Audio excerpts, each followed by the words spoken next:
আসসালামু আলাইকুম এভরিওয়ান। 16 বছর পর গল্পের 3 নাম্বার পর্ব। তো চলো বেশি কথা না বলে গল্প শুরু করা যাক। নামটা আমার চেনা চেনা মনে হচ্ছে, কোথায় যেন শুনেছি আমি, কিন্তু মনে করতে পারছি না। হ্যাঁ, মনে পড়েছে, এইটা আমার বোনের হবু বর mister Rohan Chowdhury, Chowdhury group of ইন্ডাস্ট্রির ভাবি উত্তরসূরি। ও কি করে এইসবের পেছনে আছে? তাহলে তো যে করেই হোক বিয়েটা আটকাতে হবে আমার। দেত্তেরি, কি সব আবোল তাবোল ভাবছি আমি। এখানে তো আরসি এর পূর্ণরূপ আছে, তার মানে তো এই নয় যে সেই কালপেট, আর সে তো চৌধুরী গ্রুপের আপকামিং এমডি। তাহলে প্রিমিয়াম ইন্ডাস্ট্রি এবং তার আড়ালে আরসি চক্র পরিচালনা সব কি সম্ভব? হতেও পারে, আবার নাও হতে পারে। তবে সন্দেহের তালিকা থেকে বাদ দেওয়া যাবে না। আয়াস এবং রাতুলের উপর দায়িত্ব দিয়ে দিলাম। এখানে যাদের যাদের সন্দেহ হচ্ছে প্রত্যেকের পুরো ডিটেলস আমার চাই। সবার উপর নজর রাখার কড়া নির্দেশ জারি করে দিলাম। নীরবকে দেওয়া হলো সবার বায়োডাটা চেক করার দায়িত্ব, আর অগ্নি আমার সাথে থাকবে। যে কোনো সময় ডাকলে যেন পাই। সবাই সবার কাজ বুঝে নিয়ে কাজে লেগে পড়লো। ওদেরকে কাজ বুঝিয়ে দিতে দিতে খেয়াল করলাম অনেক বেলা হয়ে গেছে, তাই উঠে অফিসের জন্য তৈরি হয়ে বেরিয়ে পড়লাম।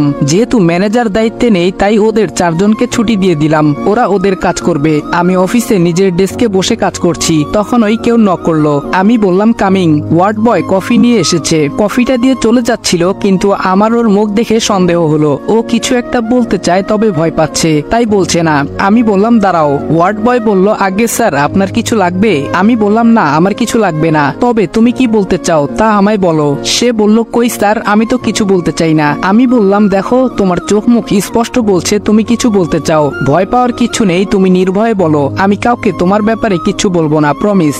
মনে হয় আমার কথাগুলো শুনে সে কিছুটা স্বস্তি পেয়েছে। সে বলল স্যার, সত্যি আপনি কাউরে কইবেন না তো?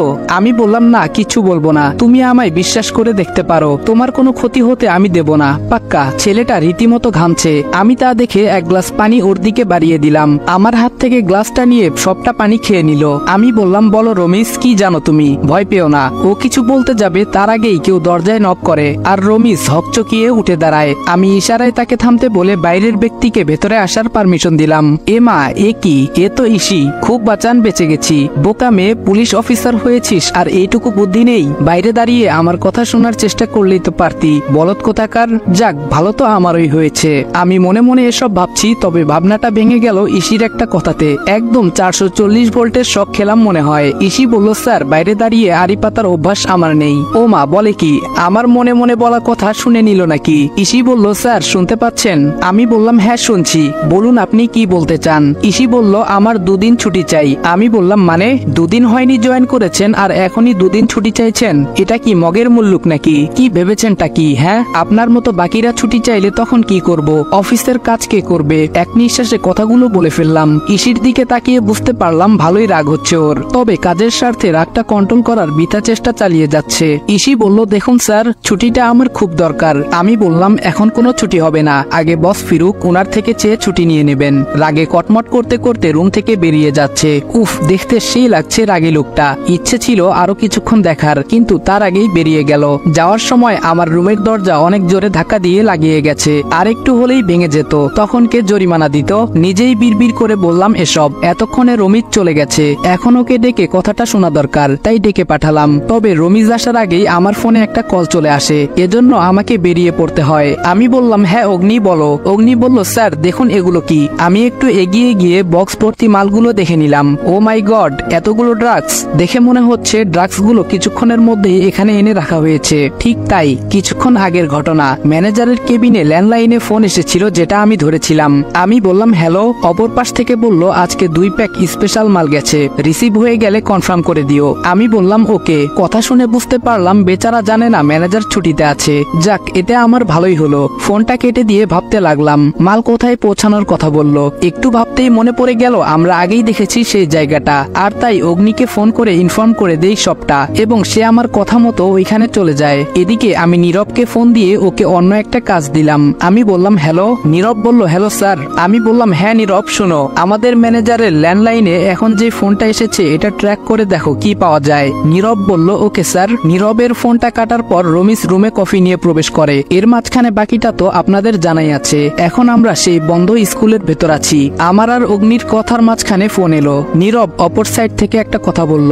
আমি বললাম ওহ আচ্ছা ঠিক আছে, তুমি তোমার কাজ করো, বলেই ফোনটা কেটে দিলাম। অগ্নি বলল কি বললো স্যার? আমি বললাম নম্বরটা প্রাইভেট আর ট্র্যাক করা যাচ্ছে না। অগ্নি বলল খুব চালাক। আমি আমি বললাম এত বড় কারবারি যারা হরহামেশা লোকচক্ষুর আড়ালে করছে তাদের কাছে এটা তো অতি সামান্য। অগ্নি বলল তা ঠিকই স্যার। কথা বলতে বলতে আমি দেখলাম একটা লোক আমাদের দিকে তাক করে গুলি ছুড়তে লাগলো, তবে অগ্নি উল্টো পজিশনে ছিল তাই দেখেনি। ব্যাপারটা টের পেয়ে আমি ঝড়ের বেগে অগ্নিকে সরিয়ে দিয়ে নিজেরা সেফ হয়ে নিলাম। অগ্নি চাইছিল শুট করার জন্য, কিন্তু না, আমি বাধা দেই, কারণ এখানে গন্ডগোল করতে গেলে যে কেউ আমাদের চিনে ফেলতে পারে। এতক্ষণে চিনতে পারার কথা না, কারণ জায়গাটা বেশ ছিপছিপে অন্ধকার আর আমাদের মুখে মাস্ক ছিল। খুব সাবধানে ওইখান থেকে বেরিয়ে এলাম। আমি বললাম অগ্নি তুমি বাসায় চলে যাও, রেস্ট দরকার তোমার। সে যেতে চায়নি, আমি জোর করেই পাঠালাম, এই বলে যে কোনো সময় প্রয়োজন পড়লে ডেকে নিব। ব্যাপারটা আমারই কেমন যেন ঘোলাটে লাগছে। লোকগুলো কোথায় থেকে এলো আর আমাদের আক্রমণ করে বসলো কেন? এসব ভাবনা বাদ দিয়ে সিনিয়রকে ফোন দিলাম এবং ওনার থেকে পূর্ববর্তী অফিসারদের ব্যর্থতা এবং খুনের কিছুটা ডিটেলস জানার জন্য। যা জানতে পারলাম তার মানে হলো এই যে প্রত্যেক অফিসার কোনো না কোনোভাবে দুর্ঘটনার আর অ্যাক্সিডেন্টের শিকার হয়েছে এবং মর্মান্তিকভাবে জীবন দিয়েছেন। তবে এটাও স্যার পরিষ্কার করে বলে দিলেন যে পূর্বে কেউ সিক্রেট ভাবে কেসটা নিয়ে নামেনি, এই প্রথম আমি এসেছি। আর ওইদিকে সিআইডি অফিসারদের একটা স্পেশাল টিম এসেছে। সিআইডি এর কথা মনে পড়তেই চিন্তা হতে লাগলো ইসির জন্য। আমি তো জানিও না ওদের প্ল্যান কি, আর ও কি বুঝতে পেরেছে এসব কিছুর মাস্টার মাইন্ড ঠিক কি ধরনের লোক। যদি ভুলভাল প্ল্যান করে তাহলে তো ইসিও না। কি ভাবছি এসব আমি? ইসি একজন সিনিয়র অফিসার আর সিক্রেট ভাবে নেমেছে, ও নিশ্চয়ই কাঁচা কাজ করবে না। হঠাৎ করেই ফোনটা বেজে উঠলো। উফ, এটা তো বড্ড জ্বালায়। চেয়ে দেখি একটা অচেনা নাম্বার। আমি বললাম হ্যালো। অপর পাশ থেকে একটা ঠিকানা বলল। আমি বললাম জাস্ট ওয়েট, আমি আসছি। ফোনটা কেটে দিয়ে বাইকটা নিয়ে বেরিয়ে গেলাম ফোনে বলা লোকেশনে। গুলশান একটি জায়গা, নির্মাণ কাজ চলছে কয়েকটা বাড়ি। বুঝতে পারছি না এরকম একটা জায়গায় কেন আসতে বলল। একটু এগিয়ে যেতে দুটো লোক এসে আমার মাথায় বন্দুক ঠেকিয়ে একটা বাড়িতে নিয়ে গেল। আমি বোকার মতো তাকিয়ে আছি, কিছুই বুঝতে পারলাম না। হঠাৎ কেউ বলে উঠলো রাজ, তোকে আমি অনেক বিশ্বাস করেছিলাম, কিন্তু তুই আমাকে ধোকা দিবি বুঝতে পারিনি। তুই কি করে ভাবলি আমি এত বোকা? মাথা তুলে তাকিয়ে দেখি এ তো ম্যানেজার। তার মানে আমিও কি ধরা পড়ে গেলাম? ম্যানেজার বলল তুই কে বল, আসল পরিচয় বল তাড়াতাড়ি। আমি বললাম স্যার আপনি কি বলছেন এসব? ম্যানেজার বলল চুপ, একদম চুপ, নাটক বন্ধ কর। কে তুই? আমি বললাম স্যার আমি তো রাজ, আপনি ভুলে গেলেন কি করে? ম্যানেজার বলল নাটক করিস আমার সাথে? আমি বললাম বিশ্বাস করুন স্যার আমি কিচ্ছু করিনি। আপনি কি নাটকের কথা বলছেন আমি কিছু বুঝতে পারছি না। ম্যানেজার বলল আমার ল্যান্ডলাইনে একটা অর্ডারের ফোন এসেছে, তুই আমায় বললি না কেন? এই রে, এ তো মহা মুশকিল। যতটা বোকা ভেবেছিলাম ততটা বোকা নয়। ম্যানেজার বলল এই হারামির বাচ্চা কথা বল। আমি বললাম স্যার বিশ্বাস করুন আমি কিছু করিনি। আমি ফোনটা কেটে যাওয়ার পর আপনাকে ফোন দিয়েছিলাম কিন্তু ঢোকেনি। পকেট থেকে ফোনটা বের করে ম্যানেজারকে ফোনের টাইম আর তারিখ দুটোই দেখাই। ভাগ্য ভালো সেদিন ম্যানেজারের নাম্বারে দুবার কল করে রিং হওয়ার আগেই কেটে দিয়েছিলাম। আমি বললাম স্যার বিশ্বাস করুন আমি কাজের চাপে পরে আপনাকে জানাতে ভুলে গেছিলাম, আমায় এবারের মতো মাফ করে দিন স্যার, জীবনেও আর এমন ভুল করব না। ম্যানেজার বলল তাহলে সেখানে কারা গিয়েছিল? আমি বললাম কোথায় স্যার? ম্যানেজার বলল যেখানে যাওয়ার কথা ছিল। যাক গে বাদ দে, এই তোকে লাস্ট সুযোগ দিলাম, কিন্তু আবার যদি প্রমাণ পাই তুই এসবের পিছে কলকাঠি নাড়ছিস তাহলে কিন্তু জানে মারা পড়বি। আমি বললাম স্যার আপনি আমায় বিশ্বাস করতে পারছেন না? আমি কেন আপনার ক্ষতি করব যে আপনি আমার এত বড় উপকার করলেন? স্যার আমি আপনাকে আমার বড় ভাইয়ের মতো সম্মান করি, আর আপনি আমায় এইভাবে ভুল বুঝতে পারলেন, খুব কষ্ট লাগলো স্যার। মন জয় করার জন্য তেল মাখা যাকে বলে। ম্যানেজার বলল হ্যাঁ রাজ, আমিও তোকে অনেক ভরসা করি, কিন্তু তুই যদি কাউকে না জানাস তাহলে কি করে কেউ পৌঁছবে সে জায়গায়? আমি বললাম একটা প্রশ্ন করব স্যার? ম্যানেজার বলল হ্যাঁ বল। আমি বললাম কি এমন জিনিস আছে স্যার যার জন্য আপনার এত চিন্তা? ম্যানেজার বলল ও কিছু না, এত কিছু তোর জানার কোনো প্রয়োজন নেই, যা বাসায় চলে যা। চোরের মতো এড়িয়ে গেল কথাটা, কিন্তু কোনো লাভ নেই ব্রো। আদিবের হাত থেকে বেশি দিন পালিয়ে বাঁচা অসম্ভব। ওখান থেকে ছাড়া পেয়ে সোজা বাসায় চলে এসেছি। নিজের রুমে যাব অমনি কেউ পেছন থেকে নাম ধরে ডাকলো। আমি বললাম জি। মা বলল তোমার সাথে দুটো কথা ছিল, একটু সময় হবে তোমার? আমি বললাম জি বলুন আমি শুনছি।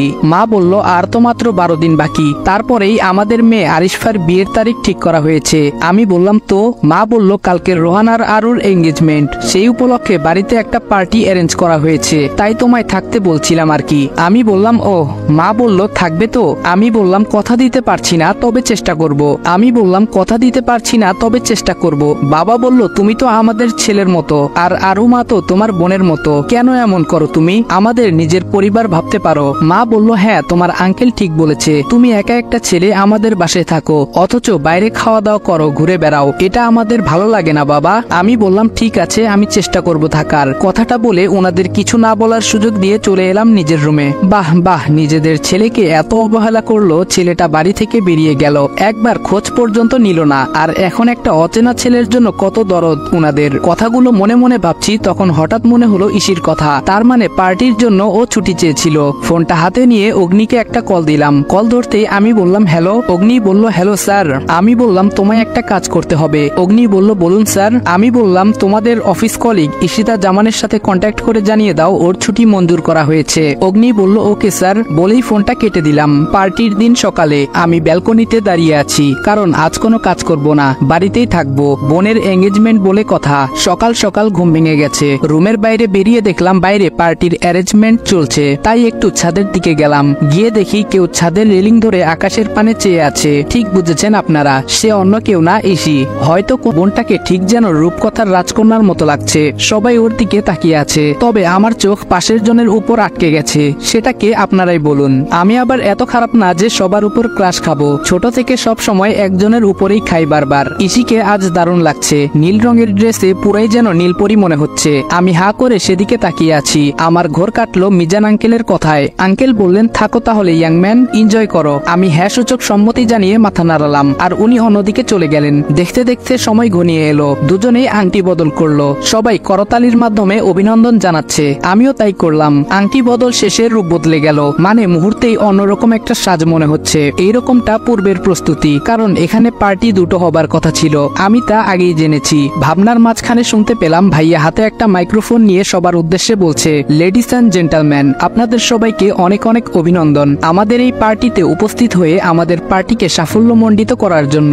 আপনারা অনেকেই অবগত রয়েছেন আজ আমাদের পরিবারের একটি নয় বরং দুটি বিশেষ দিন। তার মধ্যে একটি আমার আদরের প্রিন্সেসের এঙ্গেজমেন্ট, অন্যটি হলো আমার হারিয়ে যাওয়া কলিজার টুকরো ছোট ভাই আদিবাল ইহসানের 24তম শুভ জন্মদিন। কথাটা বলতেই পুরো পার্টি জুড়ে করতালির জোয়ার বইতে শুরু করলো। আমার কাছে মনে হচ্ছে কিছুক্ষণের জন্য আমার পুরো পৃথিবীটা থমকে গেছে। ভাইয়ার মুখ থেকে কথাটা শুনে নিজের অজান্তেই চোখ বেয়ে পানি পড়তে শুরু করে। কোনো মতে হাত দিয়ে চোখের পানিটা মুছে নেই। ভাইয়ার হাত থেকে মাইক্রোফোনটা বাবা নেয়। তারপর বলা শুরু করে, আজ আমার ছোট ছেলে আদিবের 24 বছর পূর্ণ হলো। জানি না আমার ছেলেটা কোথায় আছে, কেমন আছে। ছোট মনে অভিমানের পাহাড় নিয়ে আমার সোনা হারিয়ে গেছে। জানি না আর কোনোদিন দেখা হবে কিনা, ক্ষমা চেয়ে নিতে পারবো কিনা। কথা বলতে বলতে লক্ষ্য করলাম বাবার গাল বেয়ে পানি পড়ছে। উপস্থিত সবার মুখগুলোই মলিন হয়ে রয়েছে। কিছুক্ষণ থেমে বাবা আবারও বলা শুরু করলো, আজকের এই দিনটা আমাদের পরিবারের কাছে অনেক মূল্যবান। প্রতি বছর এই দিনে আমাদের বাড়িতে কেক কাটা হয়। শহরের আশেপাশে সব এতিমখানার বাচ্চাদের খাওয়ানো হয়। জানি এসবের কিছুই আমার আদি জানে না। ছেলেটার বড্ড অভিমান আমাদের উপর।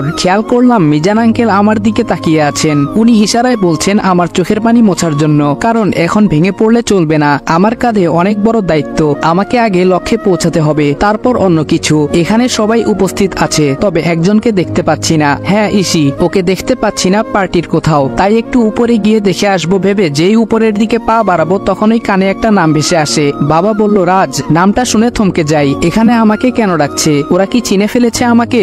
বাবা আবারও বললেন, রাজ একটু স্টেজে আসবে বাবা। আমি খেয়াল করলাম সবাই অবাক হয়ে আমার দিকে তাকিয়ে আছে। আমি অগত্যা স্টেজে উঠে দাঁড়ালাম। বাবা এসে আমার হাত ধরে বললেন, রাজ তোমাকে প্রথম দিন দেখেই আমরা কেন জানি অনুভব করলাম তোমার মাঝে আমাদের হারানো আদিকে খুঁজে পাচ্ছি। তোমার আন্টি প্রথমে তোমায় আদি বলে ভেবে নিয়েছিল। আমি বললাম, দেখুন আঙ্কেল, আপনাদের কষ্টটা বুঝতে পারছি, তবে আপনাদের ধারণাটা ভুল। বাবা বললেন, রেগে যেও না প্লিজ। আমরা বুঝতে পারছি তুমি আদি নও। আমাদের আদি হলে এতদিন আমাদের থেকে নিজেকে আড়াল রাখতে পারতে না। আমি ভালোই বুঝতে পারছি আমি বাড়ি থেকে চলে যাওয়ায় সবার মধ্যে পরিবর্তন এসেছে। এমনকি ভাইয়া পর্যন্ত আমার জন্য কান্না করছে। খুব ইচ্ছে করছে চিৎকার করে বলতে, আমি তোমাদের আদি। বাবা, ভাইয়া, তোমরা আমাকে এত কাছে পেয়েও চিনতে পারছো না। মাকে জড়িয়ে ধরে কাঁদতে ইচ্ছে করছে খুব। ভেতরটা ছিঁড়ে যাচ্ছে আমার চাপা কষ্টে। বাবা বলল, রাজ তোমার কাছে একটা অনুরোধ করব। আমি তাকিয়ে আছি, কোনো কথা বেরোচ্ছে না আমার মুখ দিয়ে। বাবা বলল, আমার ছেলে হয়ে আজকে ওর 24তম জন্মদিনের কেকটা তুমি কেটে দিবে বাবা? আমি কিছু বললাম না। কে যেন বলেছিল নীরবতা সম্মতির লক্ষণ, আর তাই তারাও ভেবে নিয়েছে সেটাই। ভাইয়া আমাকে কেকের কাছে নিয়ে গিয়ে দাঁড় করিয়ে হাতে একটা ছুরি দিল। আমিও ফু দিয়ে মোমবাতি নিভিয়ে কেকটা কেটে প্রথমে মায়ের মুখের সামনে ধরলাম। দেখলাম মায়ের চোখ দিয়ে পানি গড়িয়ে পড়ছে। একে একে ভাইয়া, বাবা আরও সবাইকে কেক খাইয়ে দিলাম। ওরাও আমাকে খাওয়ালো, কিন্তু ইসিকে কোথাও দেখছি না। আমি স্টেজ থেকে নেমে সোজা উপরে চলে এলাম ইসির খোঁজে। এসেই প্রথমে ওর রুমের দিকে গেলাম, সেখানে নেই। তারপর গেলাম আমার মানে আদিবের রুমের দিকে। সেখানে গিয়ে আমি চমকে গেলাম। আমার একটা ছবি অনেক বড় করে বাঁধানো আছে, যেটা আমি থাকাকালীন ছিল না। ইসি সেই ছবিটার সামনে দাঁড়িয়ে আছে, পেছন দিকে ঘোরা, তাই ওর মুখটা দেখা যাচ্ছে না, তবে কথাগুলো স্পষ্ট বোঝা যাচ্ছে। তুই কোথায় হারিয়ে গেলি আদি ভাইয়া? তোকে আমি কত খুঁজেছি জানিস, কোথাও পাইনি। মনি আর বাপি ওরা কেউ তোর খোঁজ দিতে পারেনি। তোর আমার উপর অনেক অভিমান তাই না? আমি তোকে রেখে বিদেশে চলে গেছিলাম বলে, কিন্তু তুই তো দেখেছিস বাবা মা জোর করে আমায় নিয়ে গেছে।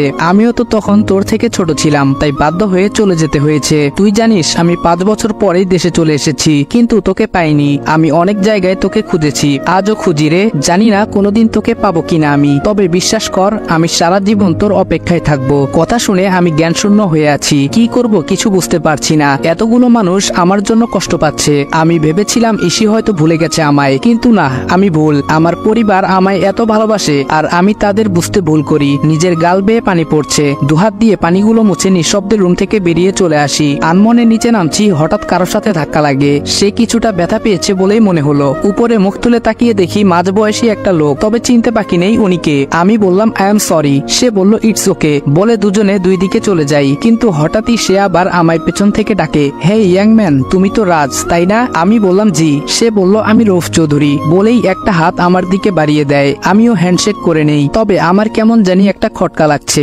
তখনই মনে পড়ে আরসি, কিন্তু অদ্ভুত ব্যাপার, ওই আরসি এর লিস্টে রৌফ চৌধুরীর নাম নেই। এটা কেমন কথা? যেখানে রোহানের নাম উঠে এসেছে সেখানে আগে তার বাবার নাম থাকার কথা। এই রৌফ চৌধুরী তো একজন ব্যবসায়ী, তার নাম তালিকায় কেন নেই? খুব ভাবনার বিষয়। ফোনটা বের করে রাতুলের নাম্বারে ডায়াল করতে গিয়েও কেটে দেই। হয়তো ঘুমিয়ে আছে, তাই ডিস্টার্ব করা ঠিক হবে না। এমনিতেই বেচারাদের উপর অনেক চাপ যায়, তাই ফোনটা রেখে ঘুমিয়ে পড়ি। সকালে সবার আগে আমার ঘুম ভেঙে যায়, তাই আজ সবার ঘরের দরজার সামনে ঘুরে আসি। সবার রুমে লক করা, শুধু আরুর রুমটা খোলা। তাই একটু উকি মেরে দেখি বোনটা ঘুমাচ্ছে, হয়তো দরজা লক করতে ভুলে গেছে। তাই আমি আস্তে করে ভেতরে ঢুকে কিছুক্ষণ মন ভরে দেখে নেই। তারপর আলতো করে মাথায় হাত বুলিয়ে দিয়ে কপালে একটা চুমু দিতেই ও নড়ে উঠলো। আমি ঘাবড়ে যাই, তবে ওর ঘুম ভাঙেনি। তাই হাফ ছেড়ে রুম থেকে বেরিয়ে আসি। তবে সমস্যাটা হয় রুমের বাইরে, কারণ বাইরে বেরিয়ে যাকে দেখলাম তাকে দেখার জন্য আমি মোটেও প্রস্তুত ছিলাম না।